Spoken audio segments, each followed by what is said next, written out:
Nous sommes de retour et là maintenant c'est l'actualité dans la zone. Plaisir encore de recevoir Didi Mastaki, bonjour. Bonjour Calvin, bonjour à tous les auditeurs. Voilà, Didi, aujourd'hui on va revenir sur certaines actualités à la dans la zone. Et l'on peut démarrer par bien sûr ces massacres qui s'est passé en Ouganda. On peut avoir une idée de ce qui s'est passé. En fait, l'actualité reste dominée par le massacre qui a eu lieu en Ouganda. C'est le tout premier massacre de masse que les rebelles, disons, de l'ADF, Allied Democratic Forces, ont commis sur le territoire ougandais après une tentative ratée qu'ils ont réalisée au mois de décembre 2022 dans les districts de Toroko, c'est toujours en Ouganda.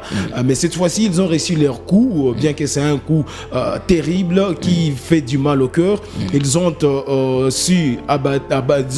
ils sont parvenus à abattre environ 42 personnes, essentiellement des élèves d'un lycée ougandais situé bien sûr à environ 2 km de la frontière avec la République démocratique du Congo.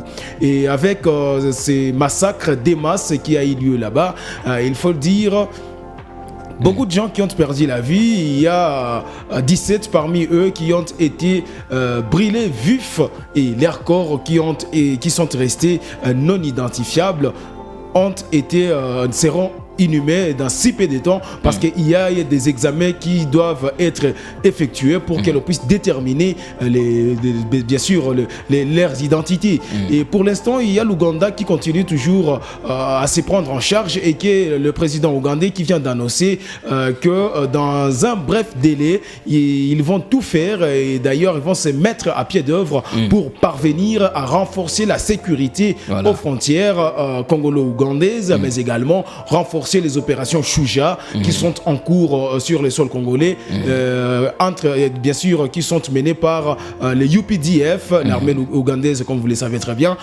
mais également les forces armées de la République démocratique du Congo pour tenter de mettre un terme, aller jusqu'à l'extinction des ADF qui continuent toujours d'endeuiller les gens en RDC et ils ont commencé à les faire bien sûr en Ouganda. Voilà, on peut aussi finir par cette actualité qui concerne bien sûr les débits des travaux de consultance de l'état de siège. Bien sûr, l'état de siège, vous savez très bien qu'il a été décrété depuis 2001 en province du Nord Kivu et en province de l'Ituri. Et depuis que ces régimes exceptionnels... 2021, voulais-je dire, merci bien.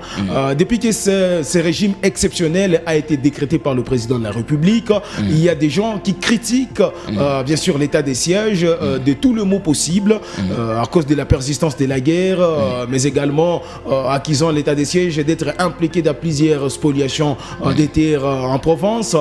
Et pourtant, la population, pour elle, elle attendait de l'état des sièges la fin totale de l'insécurité dans les provinces du Nord Kivu et de l'insécurité qui est toujours persistante. Bien sûr, l'insécurité qui continue avec la guerre du M23 comme ça fait toujours l'actualité.